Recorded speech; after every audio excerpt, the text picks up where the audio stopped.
하나님 말씀 오셨습니다. 하나님 말씀은 사도행전 3장 11절부터 17절까지의 말씀입니다. 하나님 말씀은 사도행전 3장 11절부터 17절까지의 말씀, 제가 주보에다가 제가 잘못 기록했습니다. 3장 11절부터 17절까지의 말씀입니다. 신약성경 191페이지 찾으셨으면 제가 봉독하겠습니다. 나은 사람이 베드로와 요한을 붙잡으니 모든 백성이 크게 놀라며 달려나아가 솔로몬의 행각이라 불리는 행각에 모이거늘 베드로가 이것을 보고 백성에게 말하되 이스라엘 사람들아 이 일을 왜 놀랍게 여기느냐 우리 개인의 권능과 경건으로 이 사람을 걷게 한 것처럼 왜 우리를 주목하느냐 아브라함과 이삭과 야곱의 하나님 곧 우리 조상의 하나님이 그의 종 예수를 영화롭게 하였느니라. 너희가 그를 넘겨주고 베드로가 놓아주기를 결의한 것을 너희가 그 앞에서 거부하였으니 너희가 거룩하고 의로운 일을 거부하고 도리어 살인한 사람을 놓아주기를 구하여 생명의 주를 죽였도다. 그러나 하나님이 죽은 자 가운데서 그를 살리셨으니 우리가 이 일의 증인이라. 그 이름을 믿음으로 그 이름이 너희가 보고 아는 이 사람을 성하게 하였나니 예수로 말미암아 난 믿음이 너희 모든 사람 앞에서 이같이 완전히 낫게 하였느니라. 형제들아 너희가 알지 못하여서 그리하였으며 너희 관리들도 그리한 줄 아노라. 아멘. 이 시간은 그 이름을 믿는 믿음이라는 제목으로 사도행전 20번째 강의를 하도록 하겠습니다. 그 이름을 믿는 믿음. 여러분 구약시대에서 이제 신약시대로 접어들면서 사람들 사이에 이해하기 어려운 하나의 신앙의 개념이 이제 수면에 선명하게 딱 드러나기 시작을 하게 됩니다. 구약에서는 선명하진 않았어요. 사실은 구약에서는 모든 것이 예표요 그리고 모든 것이 그림자로 나타났기 때문에 선명하지 않았는데 신약에 와서 아주 선명하게 부각되어진 아주 중요한 하나의 신학적 개념이 나오게 됩니다. 그것이 바로 오직 믿음이라고 하는 교리입니다. 솔라 피데, 오직 믿음이라고 하는 교리. 물론 이 교리가 구약에도 없었던 것이 아니라 구약에도 사람들은 믿음으로 구원을 받았고 믿음으로 하나님과 교제를 하였으며 모든 신앙은 다 믿음으로만 가능했습니다. 근데 구약시대 사람들은 이 오직 믿음이라고 하는 교리를 소위 명제적으로 교리적으로 정확하게 이해하고 신앙생활을 한 것은 아닙니다. 성령께서 그들의 마음에 감동을 주시고 성령께서 그들의 마음속에 열정을 주시면 마치 이런 식이죠. 사람들이 하나님께 제사를 드리러 나오는데 이 제사의 양과 관계없이 그리고 자기가 제사를 드리는 데 있어서 어떤 형편과 관계없이 자기 마음속에 어찌하니 하나님께 가장 좋은 것을 드리고 싶고 어찌하니 하나님을 정말 기쁘시게 드리고 싶은 그런 마음이 막 생기는 거예요. 근데 이것을 믿음이라는 교리로 이해하진 않았어요. 근데 이것이 하나님께 나에게 이런 마음을 주셨구나 라고 하게 되면 비록 조그만 그 비둘기 하나를 바치더라도 거기에서 하나님의 임재를 경험하고 죄의 용서를 경험하고 성령의 역사를 경험하게 됐던 것이죠. 이것이 구약시대의 사람들이 믿음으로 구원을 받거나 믿음으로 신앙생활했다는 개념입니다. 그러나 그들은 정확하게 믿음으로라고 하는 이 개념이 명계적으로 아주 오직 믿음이라고 하는 개념이 머릿속에 이렇게 딱 정확하게 자리를 잡은 것은 아니었습니다. 근데 신약시대로 들어오면서 사도들의 아주 중요한 관심사가 있습니다. 신약시대에 들어오면서 유대인들에게 무엇을 주로 집중적으로 가르쳤냐면 신앙은 오직 믿음이다라고 하는 이 교리를 아주 선명하게 가르치기 시작을 했습니다. 이것을 우리가 잘 알고 있는 솔라 피데라고 하는 교리죠. 오직 믿음으로만. 그래서 여러분들이 잘 알고 있는 것처럼 이 신약의 교회가 들어오면서 신학시대에서 사도 바울이나 그래서 히브리서 기자들 사실 사도 바울이나 히브리서 기자뿐만 아니라 다른 여러 성경에서 다 이제 그런 얘기가 나오는데 주로 이거를 교리적인 체계로 주로 설명을 해줬던 것이 사도 바울의 로마서나 갈라디아서 혹은 히브리서가 이 부분을 이 믿음이라는 교리를 아주 정확하게 제시해서 아주 구체적으로 언급을 한 것입니다. 그래서 사도 바울 같은 경우에는 사도 바울도 그렇고 히브리서 기자도 그렇지만 이 믿음으로 의롭게 됨 또는 믿음으로 하나님의 자녀됨, 아브라함의 자손됨이라는 개념을 이해시키기 위해서 창세기 15장에 나오는 아브라함이 믿음으로만 의롭게 됨이라고 하는 교리를 다시 재조명을 하죠. 창세기에 기록되어진 그 말씀을 아브라함이나 히브리서 기자는 그 문장, 사실 야고보에서도 이제 그런 개념이 나오는데 그 문장을 따다가 이 문장을 어떻게 이해해야 될 것인가 라고 하면서 뭐라고 얘기합니까? 바울이요? 아브라함이 하나님께 의롭다함을 받을 때에 언제 의롭다함을 받았냐? 할례를 받았을 때냐? 아니다. 그 이전이다. 오직 의인은 믿음으로만 의롭게 된다라고 하는 이 믿음으로만, 오직 믿음으로만이라고 하는 이 교리를 굉장히 많이 강조하게 됩니다. 그래서 사실은 이 문제 때문에 오직 믿음이라고 하는 이 교리에 대한 이해 차이가 굉장히 심각해서 사실은 사도들도 누구하고 많이 갈등을 했죠? 그 당시 종교 지도자들과 상당히 갈등을 많이 한 거예요. 오직 믿음으로만이라고 하는 이 교리와 어울려서 같이 가는 것이 뭐냐면 율법의 폐짐이거든요. 근데 율법의 폐짐에 관해서 그들은 형식적 율법의 폐짐이 소위 무율법주의를 의미하는 것이라고 그들은 그렇게 이해를 했어요. 근데 사도 바울은 오직 믿음으로만이라고 하는 이 교리는 그 개념이 아니다. 이것은 너희들이 오해하는 것이다. 오직 믿음으로만이라고 하는 것은 율법의 완성을 의미하는 것이다 라고 얘기하는 것이죠. 실제로 구약의 사람들이 이 믿음으로 하나님께 제사를 드릴 때 어떻게 제사를 드렸죠? 제사를 대충 드리지 않았겠죠. 그렇죠? 하나님께 제사를 드린다고 했을 때 정말 믿음으로 하나님께 제사를 드리려고 하는 사람들은 진짜 흠없고 점없는 양을 고르려고 했을 때 가장 좋은 것, 가장 하나님께서 기뻐하실 만한 양이나 소나 염소 같은 것에 대해서 인색함 없이 그것을 선택해서 하나님께 제물을 드렸겠죠. 그러면서 어떻게 하나님께서 임재하시고 그 제사를 받으시는 것을 경험했던 것이죠. 그들도 행위로 의롭다함을 받은 것이 아닌 거예요. 그들도 행위로 하나님께 응답받은 것이 아니라는 것이죠. 그들도 오직 믿음으로만 의롭게 된 것입니다. 이것을 이제 신약에 와서 사도들이 다시 재조명해주고 믿음의 교리가 무엇인지, 믿음이 무엇인지를 알려주고자 하는 것입니다. 근데 이 믿음에 관한 교리에 관하여 또 관심을 갖는 사람인데 바로 누가입니다. 이 누가가 바로 이 믿음에 관한 교리에 대해서 관심을 갖고 이제 설명하려고 합니다.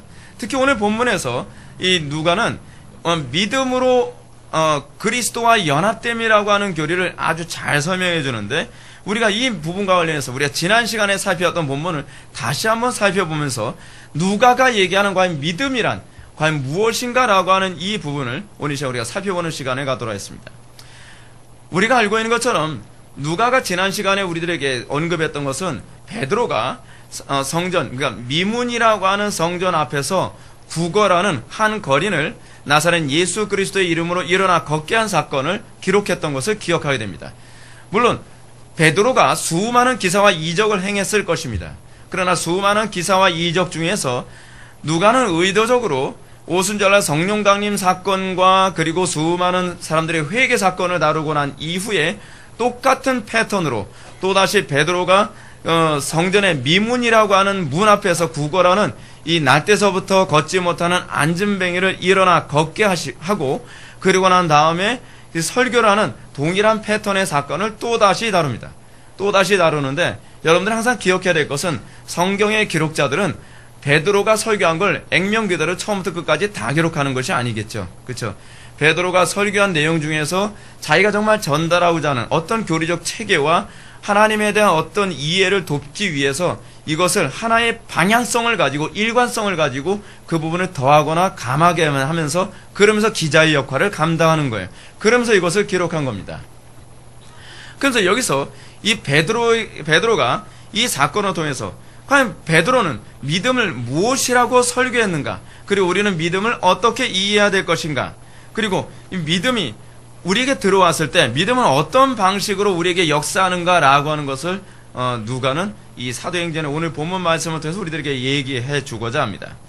지난 시간에 살펴봤던 것처럼 우리는 베드로가 성전 미문이라는 성에 앉아서 구걸하는 한 거린을 치료합니다.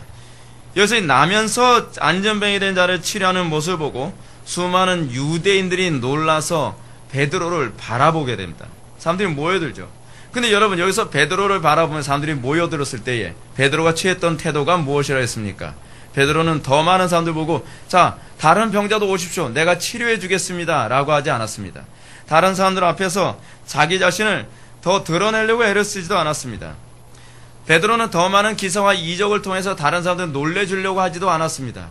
여러분, 이것이 초대교회의 기독교와 오늘날 기독교의 차이라고 했습니다.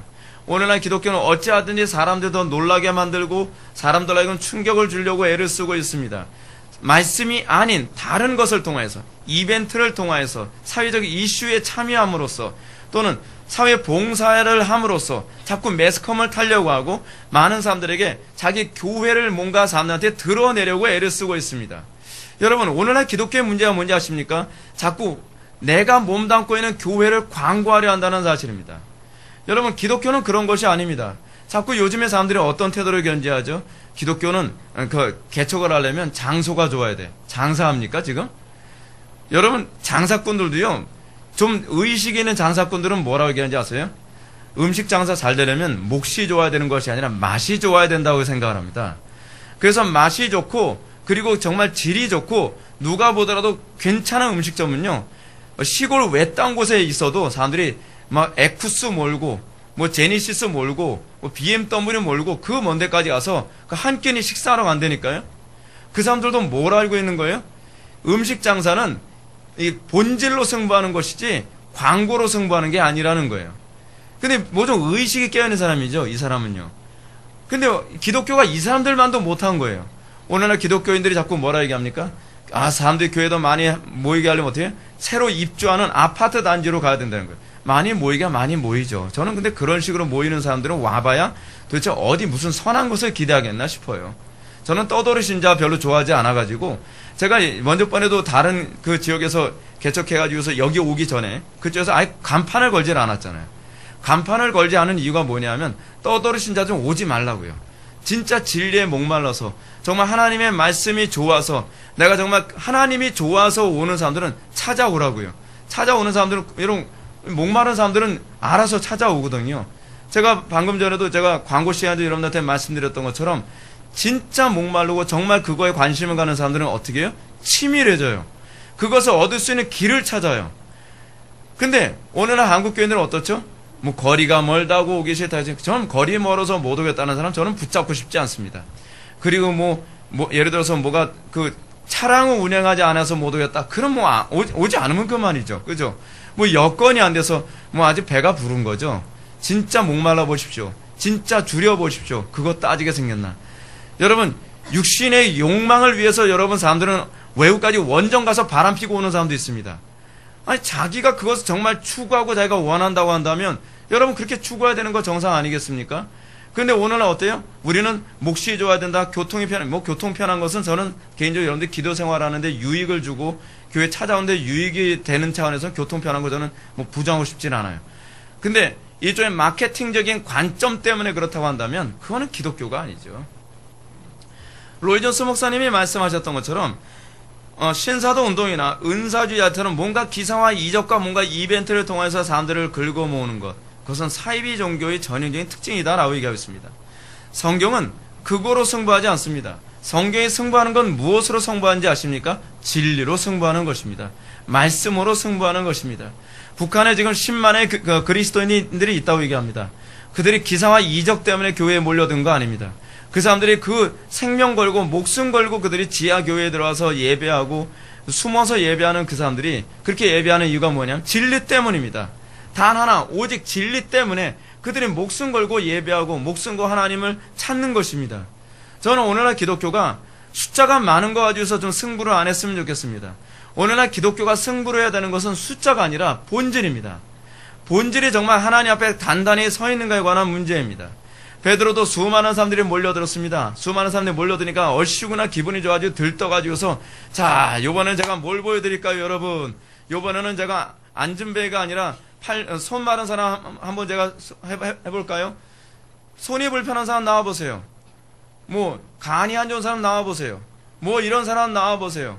불치병자 나와보세요. 아, 문둥병자 저기 있구만. 문둥병자 와보세요.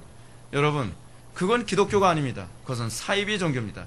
그런 것을 찾아다니는 사람들의 신앙을 저는 자기 죄가 스스로 미혹을 받아서 심판을 받는 것이라고 생각을 합니다. 여러분들이 교회에 나온다고 한다면 여러분들이 정말 관심을 가져야 되는 것은 진리여야만 합니다. 이 세대가 배부르고 등 따서 하니까 진리에 관심이 없어요. 그래서 제가 지난 시간에 제가 좀 과격한 말을 했잖아요. 뭐라고요? 이 배부른 돼지가 돼버리고 말았다고요. 이 한국교회 교인들이 배부른 돼지가 돼버리고 말았어요. 그러니까 하나님께서 뭐라 그래? 너희들 배부른 돼지가 됐냐? 그러면 너희들이 좀 진리에 좀 목마르게 한번 배 좀 굶게 만들어 볼까? 지금 그러시는 게 보이잖아요. 예. 그런데 정신을 못 차리죠. 그러니까 제가 속이 터지는 거예요, 제가. 자, 베드로는 뭐라고 하는가? 잘 보십시오. 12절 말씀 보면 베드로가 이것을 보고 백성에게 말하되 이스라엘 사람들아 이 일을 왜 놀랍게 여기느냐? 우리 개인의 권능과 경건으로 이 사람을 걷게 한 것처럼 왜 우리를 주목하느냐. 베드로가 이것을 보고 뭘 봤습니까? 사람들이 자기에게 몰려드는 것을 보고 베드로를 주목하는 것을 보고 베드로를 바라보면서 뭔가 요번에 기사와 이적을 경험할 수 있지 않을까. 여러분, 누가 그래서 예수님을 만나고 싶어 했죠? 헤롯이잖아요. 헤롯이 예수님을 왜 만나고 싶어 했죠? 기사와 이적 때문이에요. 진리 때문이 아니에요. 오늘날 많은 사람들이 교회에 나오는 이유가 진리 때문에 교회를 찾아오고, 진리 때문에 정말 기도하고, 진리 때문에 설교를 듣고, 진리 때문에 이 먼 데서도 교회를 찾아오는 것이 아니라, 오늘날 교회 가서 뭐 금가루가 날린다는 등, 교회를 갔더니 누가 병을 고치며 말았다는 등, 교회를 갔더니 신비적 체험을 한다는 등 본질적이지 않죠. 헤롯 같은 신앙이죠. 베드로도 여기서 동일하게 이 부분을 지적합니다. 수많은 사람들이 자기를 주목하면서 자기를 바라보는 것을 보면서 베드로가 뭐라고 얘기합니까? 왜 우리를 주목하느냐라고 얘기하고 있습니다. 베드로와 요한을 주목한 거죠. 왜 우리를 주목하느냐? 여기서 믿음이 어떤 식으로 시작되는 것인지를 누가는 우리들에게 얘기해 주고자 하는 것입니다. 믿음은 여러분들이 주목하는 것에서 시작을 합니다. 여러분, 우리는 우리들의 자녀들에게 무엇을 주목하도록 가르치고 있습니까? 그것이 여러분들의 자녀들을 어떤 숭배자로 만들 것인가를 규정하는 것입니다. 우리는 어렸을 때서부터 자녀들에게 무엇을 주목하도록 가르치죠? 돈을 주목하도록 만들고, 명예를 주목하도록 만들고, 성공을 주목하도록 만듭니다. 여러분,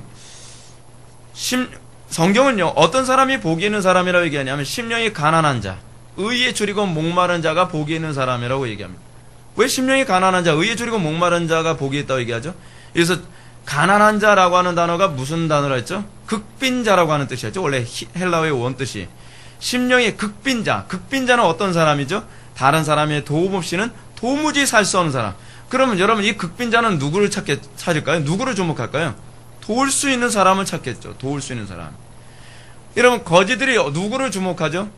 자기를 도울 사람이 없나 주목하죠. 지금 거지 소경 오늘 본문에 나오는 이 안전뱅이도 베드로를 주목했을 때 왜 주목을 했죠? 무언가 얻을까 해서요. 여러분, 심령이 가난한 자는 어떤 사람입니까? 정말 그리스도만을 주목하는 사람 아닙니까? 의에 줄이고 목마른 사람은 어떤 사람입니까? 온전히 그리스도만을 주목하게 되는 사람 아닐까요? 여러분, 누가 복된 사람입니까? 돈 많이 버는 사람, 성공하는 사람, 행복하게 사는 사람, 그리고 안락하게 사는 사람, 그런 사람이 복받은 사람인가요? 나는 팔자가 이렇게 거세가지고 인생이 왜 이 모양인가? 여러분, 이것이 복을 못 받은 것이 아닙니다. 진짜로 복을 받는 사람이 어떤 사람이냐 하면 심령이 가난한 사람. 물론 돈이 많아도 심령이 가난할 수 있습니다. 성공하면서도 심령이 가난할 수 있습니다. 그리고 여러분들이 행복하게 살면서도 마음이 가난할 수 있습니다. 근데 여러분들의 마음에 하나님을 향한, 하나님만이 나의 유일한 도움이 되실 거라고 하는 이 가난함, 그리고 의에 줄이고 목마른 사람 눈에 뭐만 보여요? 저는 금식하면서 햄버거만 생각나더라고요. 햄버거 냄새가 나요. 아니, 금식 기도해서 무슨 햄버거 냄새가 나겠어요? 하도 줄이고 목마르니까. 한 5일 금식해보세요, 여러분. 잊지도 않은 냄새가 막 나요. 예. 그때 제가 알았죠. 나는 햄버거를 숭배하나 보다. 왜 밥 된장국이나 그게 생각하는 왜 햄버거가 냄새가 날까? 저는 제 의지가 그런 의지가 없었는데 햄버거 냄새가 나요. 그래서 난 햄버거를 좋아하나 보구나. 근데 지금은 별로 안 좋아하게 됐어요. 감사하게도. 이유 어쨌든 여러분, 우리는 무엇을 주목하게 됩니까? 지금 베드로는 왜 우리를 주목하느냐라고 지금 질문을 던지고 있습니다. 우리가 재물을 주목하면 그 재물이 믿음의 대상이 됩니다.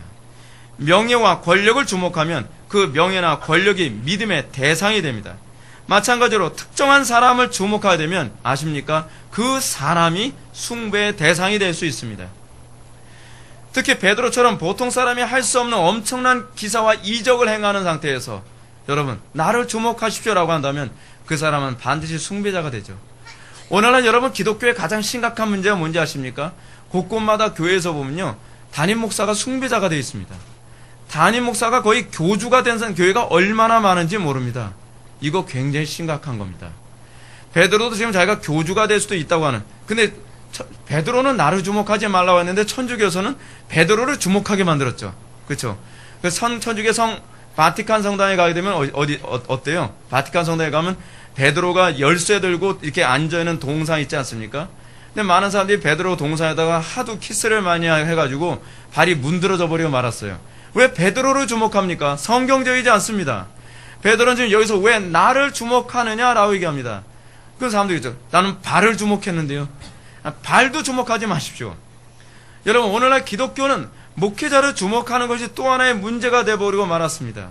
목회자가 하나의 우상이 되어버리고 말았습니다. 목회자가 명령하면 뭐 까무러치는 신용까지 하는 그런 것. 여러분, 이건 심각한 문제가 있습니다. 이것은 오늘날 이 시대를 규정짓는 아주 중요한 우상의 원리입니다. 사람들은 어찌하든지 사람들의 주목을 받기 위해서 모든 노력을 기울입니다.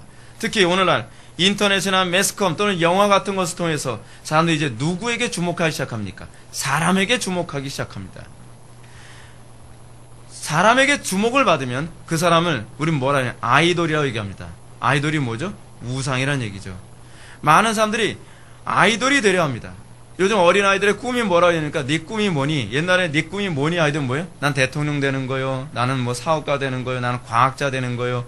근데 요즘 애들에게 질문을 던지면 너는 뭐가 되고 싶니? 하면서 아이돌이요. 심각한 겁니다. 나는 아이돌이 되고 싶어요. 나는 사람들의 우상이 되고 싶어요. 오늘날 이 시대의 가장 심각한 문제가 뭐냐면 우상이 되는 것이 인생의 목적이 되고 있다는 것입니다. 기독교인들은 아닐까요? 여러분, 많은 사람들이 왜 목회자가 되려고 그러죠? 성도들에게 우상이 되고 싶어서요. 아, 이거 심각한 문제죠. 자꾸 인기를 끌고 싶어요. 그래서 여러분, 요즘 목사님들 보게 되면은 자꾸 희한한 옷을 입어가면서 막 백구두에다가 흰색 양복 입고 흰색 넥타이 하면서 뭔가 자꾸 우상처럼 보이려고 자꾸 애를 써요. 뭔가 교회들 앞에 자꾸 우상처럼 보여서 신부처럼 로만 가톨릭 신부의 이 백중의 같은 거 자꾸 입고 신부처럼 자꾸 보이려고 하죠. 왜 자꾸 이 신부처럼 보이려고 하죠? 사람들에게 주목을 받고 싶어 하는 거예요. 사람들에게 뭔가 당신네들과 나하고는 급이 다른 존재야라고 그렇게 보여주고 싶은 것이죠. 여러분, 기독교는 이거를 극복하기 위해서 목숨까지 걸었습니다. 이게 개혁된 교회가 했던 일입니다. 왜 자꾸 목회자가 교인들에게 자꾸 지목을 받고 자꾸 주목을 받으려고 하는 것이죠? 오늘날 많은 사람들은 사람들에게 주목을 받으면 그것이 일종의 뭐가 돼요? 돈이 되고 명예가 되고 성공이 되려고 된다는 것을 알고 있습니다. 그래서 우리 애들도 가끔가다 이런 질문입니다. 아빠, 유명해요? 유명한 게 뭐가 중요해요? 근데 우리는 유명한 것이 일종의 하나의 중요한 이슈가 돼버리고 말았어요. 어떤 사람이 있어요. 저 사람 유명한가요? 왜 우리는 자꾸 유명한 것에 관심을 갖죠? 아이들은 어렸을 때부터 그런 거에 관심을 가져요. 왜냐하면 이것이 인간의 본능이에요. 인간의 본능. 사람들에게 뭔가 주목을 받고 주목을 받으면 명예를 얻고 돈을 얻고 그래서 성공할 수 있다고 생각을 하는 것이죠. 여러분, 사실은요, 목회자들은 정말 하나님 말씀대로 목회하면서 목회하는 목회자들이라고 한다면 주목받으면 주목받을수록 피곤해집니다. 왜냐하면 수많은 공격과 수많은 핍박을 염두에 두어야 되기 때문에 그래요. 하나님 말씀 가지고서 사람들 기분 좋게 만드는 사람이 아니라 하나님 말씀 가지고 죄인들의 가슴을 후벼 파는 것이 이게 바로 목회자들이 하는 일이거든요. 그러다 보니까 여러분, 교회사 안에서 사람들에게 주목받듯이 이 명성을 날리던 목회자들은요, 대부분 테러의 위협을 감수했어야만 했습니다. 조지 히필드가 그랬고 요한 웨슬리가 그랬습니다. 로이드 존스 목사님도 만만치 않은 어려움을 겪었고 스펄전도 만만치 않은 어려움을 겪었습니다. 여러분, 설교자들은 사실 어떤 면에서 사람들의 주목을 받는다는 건 대단히 부담스러운 것입니다.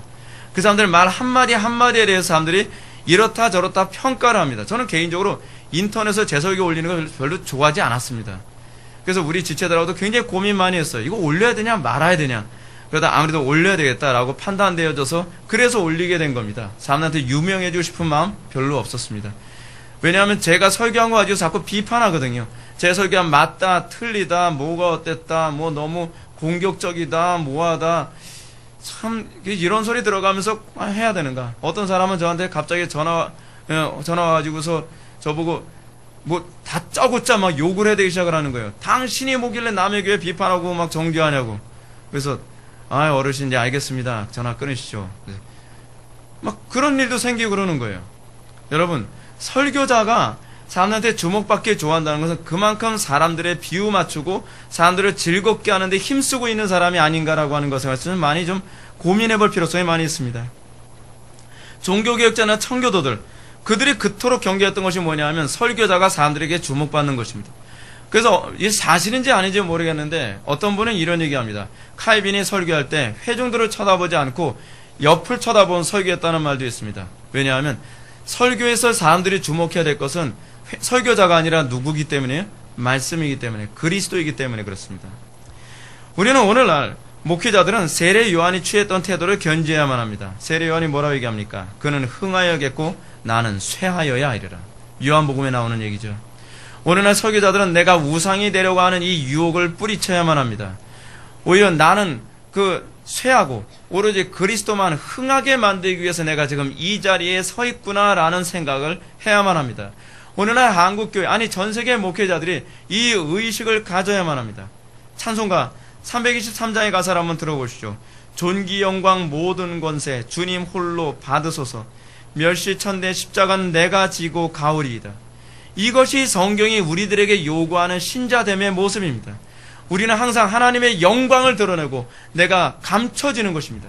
나는 멸시를 받지만 그리스도가 영광을 받기 위해 우리는 살아가는 것입니다. 근데 우리는 어떻죠? 우리는 내가 영광을 받고 내가 사람들의 주목을 받기 위해 우리는 그리스도를 멸시와 천대받게 만들죠. 그래서 우리는 이렇게 얘기합니다. 그리스도께서 우리를 위해 고난당하신 거 아니냐.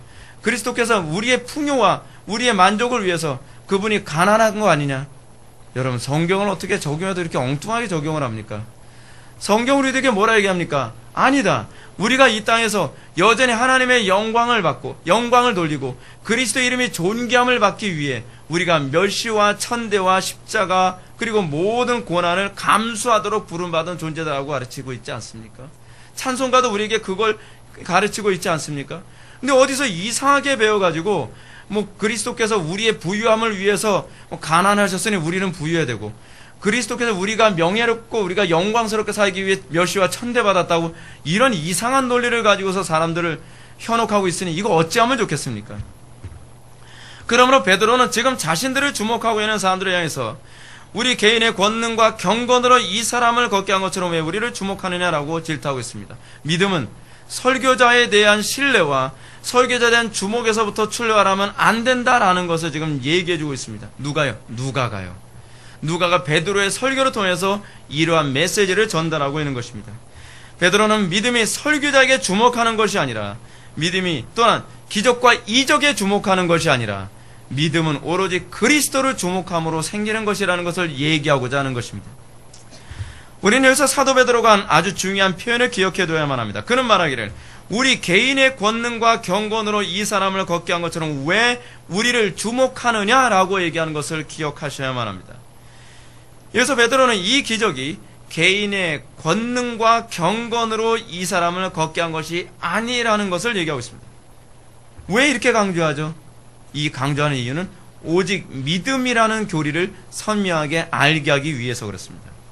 왜냐하면 여기서 베드로는 안전뱅이가 걷게 된 이 사건이 소위 베드로 개인의 어떤 영적인 수행이나 베드로 개인 안에 있는 어떤 힘 때문에 이 사람이 걷게 된 것이 아니라는 것을 얘기하고 싶어 하는 거예요.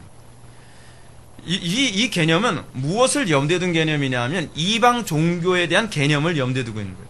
이방 종교에서 여러분 기사와 이적을 일으킬 때 어떻게 하죠? 자기가 어떤 하늘로부터 엄청난 힘과 능력을 받아가지고 내가 그 수련을 쌓고 수행을 통해서 능력이 생기면 그 수행을 통해서 사람들에게 기사와 이적을 일으키면서 자기가 주목을 받았던 것이 이방 종교의 특징 아닙니까?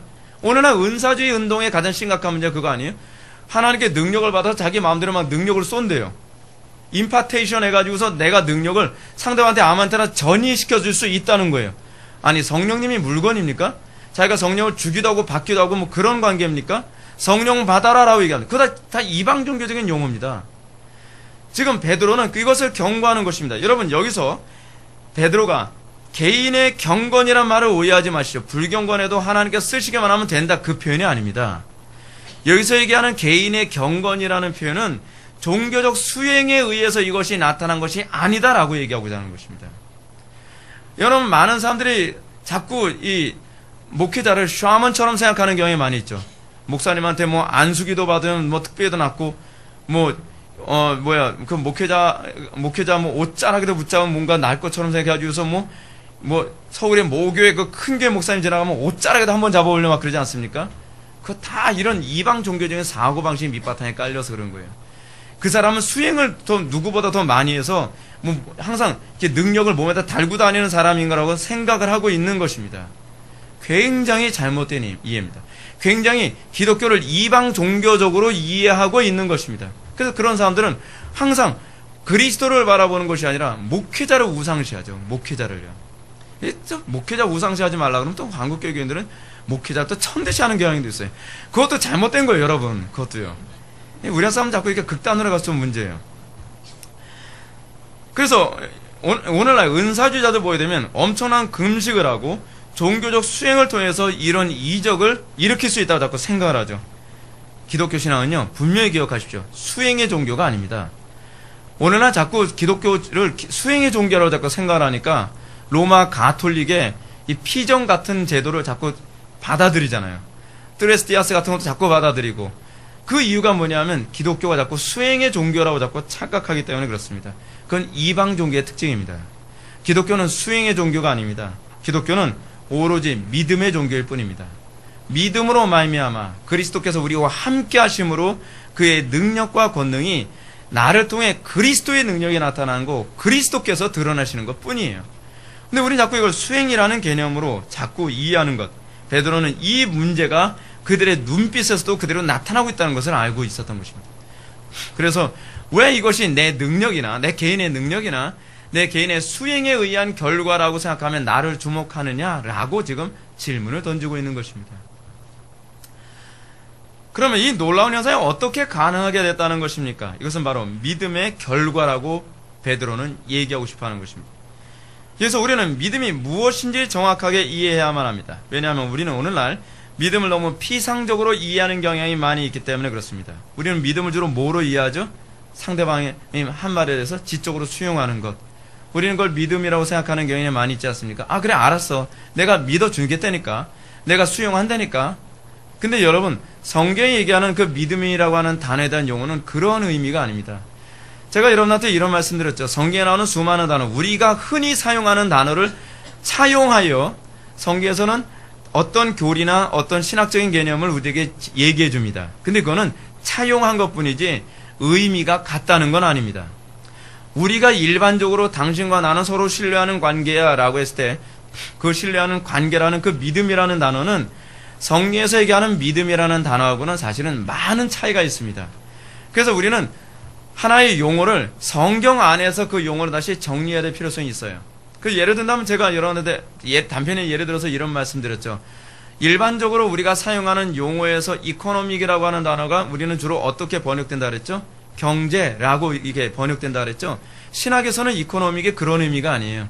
신학에서는 이코노믹 하게 되면 어떤 의미로 사용된다고요? 경륜이라고 하는 하나님의 행하시는 방식이에요. 그러니까 완전히 다르죠. 믿음이라는 단어도 이 faith라고 하는 이 단어조차도 우리가 흔히 생각하는 그런 faith가 아니라니까요. 성경에서 얘기하는 faith는 어떤 의미냐면 그리스도와 연합해서 그리스도와 내가 하나가 된다는 개념이에요. 그래서 오늘날 우리는 믿음을 피상적으로 이해하고 있기 때문에 이 믿음에 대한 피상적 이해가 항상 어떤 식으로 나타나냐 하면 열매 없음으로 나타나요. 열매 없음으로. 그래서 여러분, 이 악하고 패역한 세대에 관해서 예수님께서 뭐라 말씀하시냐면 악하고 패역한 세대의 특징은 믿음을 피상적으로 이해하는 세대라고 얘기하고 계세요. 알고 계십니까? 예수님께서 악하고 패역한 세대는 무슨 뭐 동성애를 하고 뭐 살인하고 뭐 그걸 얘기하는 것이 아니라 악하고 패역한 세대라고 하는 이 표현을 사용한 것은 믿음을 피상적으로 이해하는 세대를 주로 두고 하는 소리였어요. 믿음이 있노라면서 경건의 능력이 나타나지 않는 것을 당연히 여기는 세대, 그것이 성경이 비판하고 정죄하는 패역한 세대의 특징이라는 말입니다. 이런 사실이 어디 나오는가? 마태복음 17장 그리고 마가복음 10장에 나오는 얘기입니다. 마태복음 17장이나 마가복음 그 10장 같은 데서 나오는 얘기가 무엇이죠? 여러분, 변화산 사건, 9장입니다. 9장. 마가복음 9장에 나오는 사건이죠. 변화산 사건에서 나타난 사건이죠. 예수님과 그 예수님의 수제자 3명을 동행해서 변화산에 올라갔다가 변화산에서 모세와 엘리야를 만나죠. 그리고 나서 예수님이 베드로와 요한과 야고보와 함께 밑으로 내려왔더니 무슨 일이 벌어집니까? 어떤 아이가 귀신이 들렸습니다. 근데 이 귀신 들렸는데 이 귀신 들린 아이를 나머지 3을 빼면 몇 명이죠? 11명이죠. 9명이죠. 9명의 제자들이 쫓아내지 못하고 있었다라는 거예요. 그러니까 이 부분 가지고서 이 언급했던 부분이거든요. 근데 여러분 흥미로운 부분은 그거에 대해서 조금 이따가 얘기하고요. 예수님의 제자들이 그 이전에 귀신 쫓은 경험이 있었느냐 했을 때 있었다는 거예요. 여러분 마태복음 10장에 보게 되면 예수님께서 12제자를 파송을 하는 장면이 나오죠. 12제자 파송하시면서 뭐라고 얘기하시냐면 그 주의 이름으로 귀신을 쫓는 권세를 그들에게 부여하였다라고 언급하고 있어요. 그래서 예수님의 제자들이 파송돼서 전도하러 돌아다니면서 귀신을 쫓았다는 것이죠. 그래서 마가복음 9장에 보게 되면 이 귀신을 쫓은 사건에 관해서 제자들이 막 흥분해서 이런 얘기합니다. 주의 이름이면 귀신들도 우리에게 항복하더이다 라고 실제적으로 경험했던 사람입니다. 그러니까 예수님의 제자들은 이제 어떤 거죠? 이제 귀신들 있는 사람에서 다 나오라 그래. 내가 다 내쫓을 수 있을 거야. 여러분 여기 어떤 문제가 있는 거죠? 오늘날 은사주의자들에게 나타나는 흔한 문제 이거 아닙니까? 내가 경험이 있고 또는 내가 능력을 받았으니까 내가 원하는데 내가 원하는 사람을 항상 내쫓을 수 있고 병 고칠 수 있을 거라고 생각하는 거죠. 예수님의 제자들도 예외는 아니었어요. 예수님의 제자들에게도 그런 모습이 나타났던 것입니다. 자기가 경험이 있었기 때문에 마치 이 능력이 나에게서 나가는 것으로 착각을 하고 있었던 거예요. 자, 근데 예수님의 제자들이 귀신을 쫓아내지 못합니다. 제자들의 무능에 대해서 아이의 아버지가 이렇게 호소합니다. 귀신이 어디서든지 그를 잡으면 거꾸러져 거품을 흘리며 이를 갈며 그리고 파리해지는지라. 내가 선생님의 제자들에게 내쫓아달라 하였으나 그들이 능히 하지 못하더이다. 무능한 거예요. 죄의 특징이 뭐라고요? 무능함이라 했잖아요. 경건의 능력이 나타나지 않는 것입니다. 그래서 예수님의 제자들은 귀신을 쫓아내지 못한 것에 대해서 예수님은요, 너희들의 미숙함 때문이다. 너희들 아직 요령이 없어서 그래. 귀신 들린 사람은 이렇게 틀어야 돼. 뭐 이런 식으로 얘기하는 게 아니에요. 그죠? 예수님은 제자들에게 무엇을 지적하시는가? 믿음이 없고 패역한 세대예요. 라고 얘기합니다. 여러분, 경건의 능력이 나타나지 않는, 그리고 소위 내가 믿음이 있노라 하면서도 이 믿음의 능력이 나타나지 않는 세대에 관해서 예수님이 말씀하신 게 뭐라고요? 패역한 세대라는 거예요. 오늘날 한국교회가 패역한 세대라고 평가받을 거라고 여러분 생각되지 않습니까? 믿음이 있노라고 하는데 도대체 무슨 능력이 있어요? 직장생활하면서 가정생활하면서 경건의 능력이 나타나면 뭐가 나타납니까? 거기서 여러분 빛과 소금 역할 제대로 감당하고 있습니까? 복의 근원의 역할 제대로 감당하고 있습니까? 뭐 어디서 예수 믿는다고 여러분 주님의 이름을 높여드리는 일이 나타납니까? 오늘날 여러분 한국교회는요 능력이 없는 것에 관해서 탄식함이 없어요. 예수님이 평가했던 패역한 세대라는 것은 믿음이 있노라 하면서 경건의 능력이 나타나지 않는 것을 향해서 책망하고 계신다는 거예요. 뭐 기독교인들이 무슨 뭐 어디서 간음을 했다든지 뭐 사기를 쳤다든지 뭐 살인을 했다든지 뭐 엉뚱한 짓 한 것 때문에 이걸 패역한 세대라고 얘기하는 게 아니에요. 그 모든 것은요 사실은 경건의 능력이 나타나지 않는 결과일 뿐이에요. 이것이 한국교회의 가장 치명적인 문제라는 겁니다. 믿음의 문제예요. 믿음의 문제. 그래서 여러분 지금 우리가 종교개혁의 달이지만 마틴 루터가 로마 가톨릭의 문제를 뭐라고 얘기했죠? 윤리도덕의 문제라고 얘기하지는 않았어요. 신학의 문제, 신학의 문제, 교리의 문제라고 얘기했어요. 더 정확하게 얘기한다면 믿음의 문제라는 거예요. 이 믿음의 문제가 지금 한국교회에서도 동일하게 나타난 문제예요. 믿음이 없기 때문에 믿음에 대한 이해가 잘못됐기 때문에 지극히 패역한 모습으로 나타나고 있는 것이죠. 이런 이유 때문에 바울도 사랑하는 제자 디모데에게 경건의 모양은 있으나 경건의 능력은 부인하니 이 같은 자들에게서 내가 돌아서라 라고 말씀하고 있지 않습니까?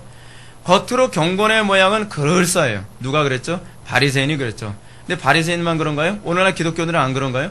뭐 기도할 때 아주 엄청 이렇게 엄숙하고 뭐 괜찮게 기도 생활하고 뭐 그런 것 같죠. 근데 뭐가 없어요? 실력이 없어요. 경건의 능력이 없단 말이에요. 폼은 그럴싸하게 잡는데 실제로 경건의 능력이 하나도 나타나지 않는다는 것이죠. 이게 뭐예요? 이게 하나님께서 평가하는 패역함의 특징이에요. 패역함의 정의죠. 정의. 이처럼 믿음은 분명히 일종의 능력을 동반하고 있다는 것을 우리들에게 얘기하고 있습니다.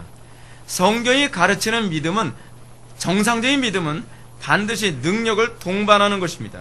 그러므로 예수님은 귀신을 쫓아내지 못한 제자들이 귀신을 쫓아내지 못한 이유를 이렇게 말씀하십니다. 너의 믿음이 작은 까닭이니라. 진실로 너에게 이르노니 만일 너에게 믿음이 겨자씨 하나만큼만 있어도 이 산을 명하여 여기서 저기로 옮겨지라 하면 옮겨질 것이요 또 너희가 못할 것이 없으리라. 겨자씨만한 믿음이 있다고 한다면 거기에 뭐가 따라와요? 능력이 따라온다는 거예요. 겨자씨만한 믿음이 있다고 한다면 우리는 자꾸 믿음은 있는데 능력이 안 나타나요. 여러분 말도 안 되는 소리 좀 하지 마세요. 믿음이 없기 때문에 능력이 안 나타나는 거예요. 믿음이 없다는 것을 그거로 드러내신 건데 자꾸 믿음이 있다고 우기면 로마 가톨릭이 되는 거예요, 여러분. 종교개혁은요, 믿음이 없어서 폐역함이 나왔다는 것을 다시 알리고 그것에 대한 개혁이었어요. 그것이 종교개혁이란 말이에요. 근데 이것이 또다시 반복되고 있는 거예요. 자꾸 이게 인간의 특징이죠. 내가 믿음이 없다는 걸 인정하려 들지 않는 거예요. 믿음은 반드시 능력을 동반한다는 것을 예수님이 우리들에게 말씀하고 계시는 것입니다. 근데 여러분 이 본문에서 우리가 또 잠깐 오해하지 말아야 될 부분이 있는데 그것이 뭐냐면 믿음이 적은 까닭이라고 하니까 그래서 믿음이 적어서 그러면 능력이 안 나타나는 거 아닌가요? 이런 얘기를 또 우겨대요. 여러분 믿음이 아무리 적어도 여러분 겨자씨만큼 적을 수 있겠습니까? 겨자씨가 얼마나 적은데요. 이게 겨자씨 하면서 보여주면서 사람 숨 쉬면 날아가는 게 겨자씨예요. 하도 작아가지고 잘 안 보이는데요. 그래서 가까이다. 겨자씨가 점으로 보이거든요. 굉장히 작아요. 그럼 여기서 얘기하는 믿음이 적은 까닭이라고 하는 이 표현은 무슨 표현이겠습니까? 일종의 관용어예요. 관용어. 믿음이 없다는 말에 대한 관용어예요. 관용어. 그래서 예수님이 이 단어, 이 관용어에 대해서 오해하지 않도록 하기 위해 겨자씨만한 믿음, 가장 작은 믿음이라는 표현이죠. 이게요. 이것도 일종의 문학적 표현 아닙니까? 가장 작은 믿음이라도 있으면 어떻게 해요? 이 산을 명하여 옮기라면 옮겨질 거라는 거예요. 믿음이 있으면 반드시 능력이 동반될 수밖에 없다는 것을 얘기하는 거예요. 우리에게 경건의 능력이 안 나타나는 것은 믿음이 없기 때문에 그렇다는 것을 폭로하고 있는 것입니다. 그래서 예수님은 제자들을 향하여 믿음이 작은 까닭이라고 말씀하신 이후에 그렇게 표현함으로써 너희들에게 이 조그만 믿음조차도 없구나라고 예수님이 책망하고 있는 것 아니겠습니까? 그들은 지금 어떤 상태라고 예수님의 눈에 보여주는 겁니까? 폐역한 세대로 보여주고 있는 것입니다. 여러분, 능력이 없는 것을 겸손을 표현하지 마십시오. 저는 능력이 없어서요. 그 얘기는 저는 폐역해서요. 이건 겸손의 문제가 아니라 회개해야 될 문제예요. 내가 무능한데, 여러분 무능한 건요, 사실은 하나님 앞에서나 토로해야 될 문제지 사람들 앞에서는 능력이 있어야 돼요. 여러분 보십시오. 대통령로서의 능력이 없으면 이거 폐역한 것 아닙니까? 그렇잖아요. 아버지가 아버지로서의 능력이 없으면 이거 폐역한 것 아닙니까? 어머니가 어머니로서의 능력이 없으면 이거 폐역한 것 아니겠습니까? 사장이 사장으로서의 능력이 없어요. 교사가 교사로서의 능력이 없어요. 목사가 목사로서의 능력이 없어요. 폐역한 거죠. 오늘날 여러분 폐역한 세대의 특징이 뭔지 아세요? 교수가 능력이 없어요. 가르칠 능력이 없는 게 교수가 되는 경우가 얼마나 많아요. 이 정치를 할 능력이 없는 정치가들이 지금 정치를 하고 있으니까 이게 폐역한 세대를 만드는 거 아닙니까? 능력이 없는 건요, 이거는 회개의 문제예요. 회개의 문제. 근데 우리는 능력 없음에 관해서 한탄할 줄 몰라요. 능력 없으면 능력 없는 대로 저는 겸손해서요. 여러분 능력 없으면 노력이라도 해야 될 게 아니에요. 능력이 없으면요. 근데 우리나라의 이 세대를 보게 되면 능력이 없는 사람들이 노력을 하는 것이 아니라 능력이 있는 사람들을 오히려 짓밟아요. 그게 바로 여러분 이 조선시대 때 일어난 일 아닙니까? 이순신 장군이 왜 그렇게 짓밟혔어요? 문제는 그가 괘씸죄에 걸린 거예요. 능력이 너무 많거든요. 왕보다. 그렇죠? 선조가 볼 때는 너무 능력이 많은 거예요. 능력이 많으면 어떻게 해요? 우리나라의 전통적으로요. 능력 있는 사람을 높여주는 것이 아니라 넌 괘씸해. 그러니까 너는 죽어야 돼. 왜냐면 너 때문에 내가 능력 없음이 드러나거든. 이거거든요.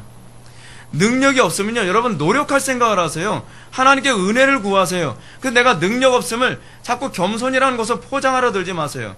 능력이 없으면 그 열등감이 반드시 능력 있는 사람들을 짓밟고 내리누르는 것으로 나타난다니까요. 그게 우리의 본성이에요, 본성.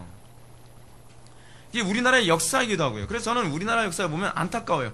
꼭 능력 없는 인간들이 윗대에 올라가지고 능력 있는 사람들을 내리밟는 역사가 우리나라 역사인 것 같아서 이거 기독교가 빨리 개혁되어서 이게 없어져야 될 텐데 이런 생각이 자꾸 드는 것이죠. 그러나 여기서 여러분 믿음을 자칫 구원받는 믿음과 관련해서 이 믿음을 지금 여기서 언급하는 믿음을 구원받는 믿음과 연결해서 이해하지 마십시오. 아 그럼 나는 귀신 못 쫓으니까 나는 구원 못 받은가? 아 그 얘기가 아니에요. 여기서 얘기하는 이 믿음은 능력을 행하는 믿음을 얘기하고 있는 거예요. 귀신을 쫓는 믿음과 이런 구원하고는 별 문제 관계가 없어요. 어디 나오죠? 마태복음 7장에 나오잖아요.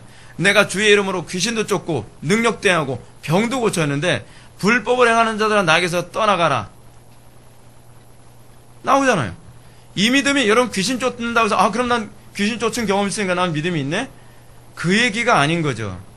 그러나 여러분 구원을 받는 믿음도 경건의 능력이 안 나타나는 게 아니에요. 구원받은 믿음은 뭐 귀신을 쫓는다든지 뭐 능력에는 그 개념으로 나오는 것이 아니라 구원받는 믿음은 거룩함이라는 능력으로 나타나는 것이죠. 여러분들 겨자씨만한 조그만 그 구원받는 믿음이 있다고 한다면 여러분들은 뭐가 나타나게 되어 있어요? 거룩함이 나타나는 거죠. 그리스도의 향기, 그리스도를 아는 그 향기가 나에게서 풍겨나게 되는 것이죠. 그렇게 적용을 해 나가야만 합니다. 그런데 이 부분과 관련해서 저는 제자들이 귀신을 쫓아내지 못한 이유를 마가복음 9장 29절에서 기도 외에 다른 것으로는 이런 종류가 나갈 수 없느니라 라고 하는 말에 주목해야 된다고 여러분한테 말씀드리고 싶습니다. 마태복음에서 예수님은 귀신을 쫓아내지 못하는 원인을 믿음에서 찾아야 된다고 말씀하셨어요. 그런데 이상하게도 마가복음에서는 그 원인을 또 기도라고 얘기하고 있습니다. 기도 외에는 이런 종류가 나갈 수 없느니라. 그럼 여기서 우리는 중요한 한 가지 또 개념을 발견해야 됩니다. 그 믿음과 기도에 어떤 밀접한 상관관계가 있다는 것을 우리는 알 수가 있습니다. 다시 말해서 기도와 믿음은 서로 뗄래야 뗄 수 없는 관계라는 것이에요. 아주 유기적인 관계를 맺고 있죠. 이 부분을 여러분 잘 들으셔야만 합니다. 그럼 믿음과 기도가 어떤 관계성을 맺고 있다는 것인가? 오늘 본문 보면 16절 말씀 다 같이 한번 읽어보실까요? 시작.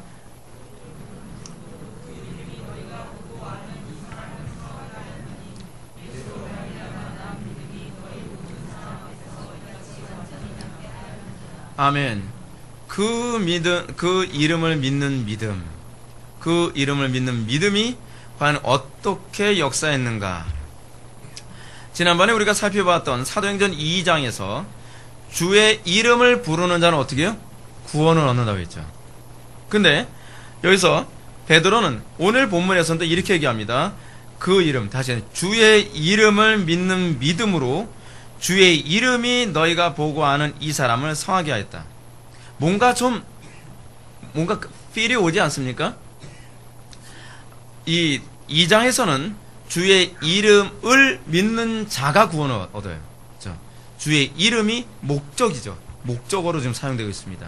근데 여기서는 주의 이름이 주어로 사용되고 있습니다. 중요한 개념을 여기서 발견하면 합니다. 전자는 주의 이름이 목적이 됐을 때 구원을 얻죠. 근데 후자는 주의 이름이 구원을 줬다라고 얘기합니다. 아시겠습니까? 중요한 개념입니다. 우리가 구원을 얻는 것은 주의 이름이 목적이 될 때이고, 우리가 다른 사람에게 그 구원을 주는 입장으로서, 그래서 저는 복의 근원이라고 말씀드렸잖아요. 복의 근원으로 사는 삶을 사는 것은 주의 이름으로 살 때에, 주의 이름이 주어가 됐을 때, 다시 주의 이름이 나의 삶의 주체가 됐을 때 다른 사람에게 구원을 주는 복의 근원으로서의 삶을 살 수 있다는 것을 아주 절묘하게 2장과 3장에서 누가는 우리에게 제시해주고 있는 것입니다.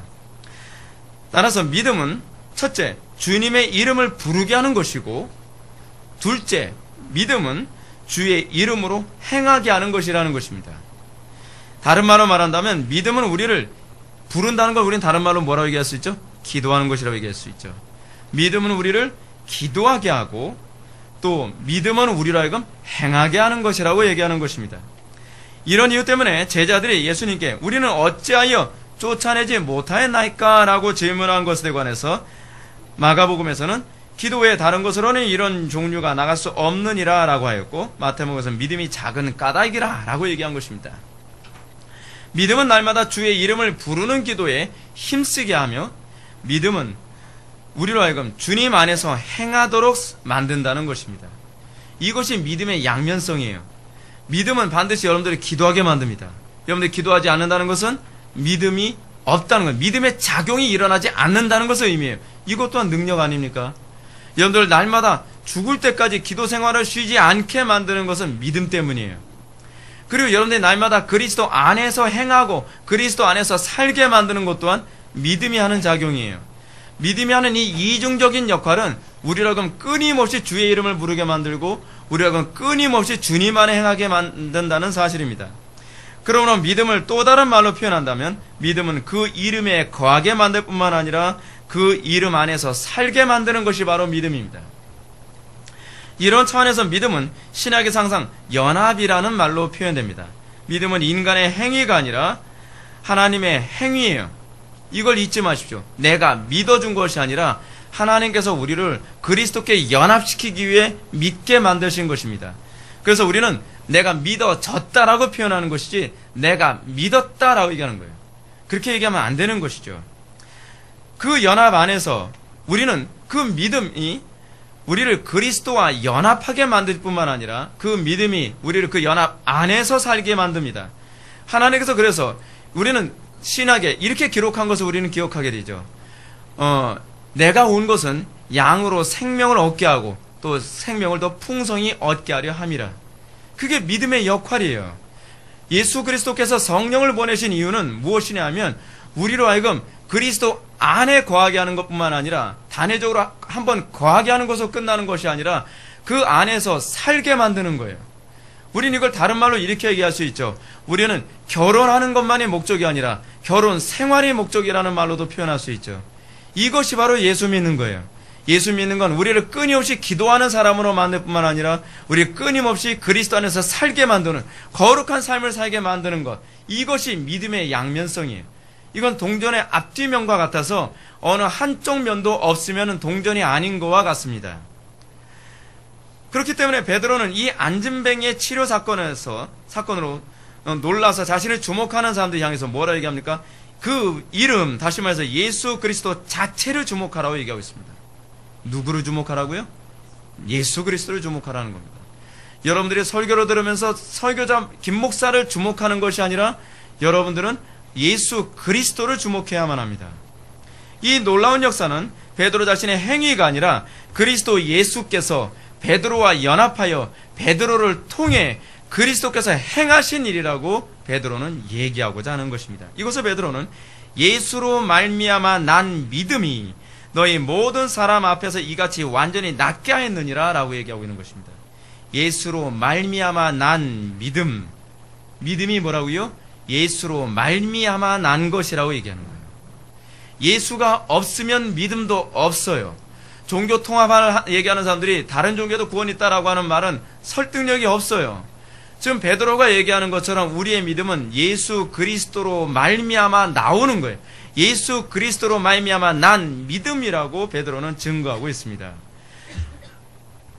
사랑하는 성도 여러분, 이제 말씀을 정리합시다. 믿음이 무엇입니까?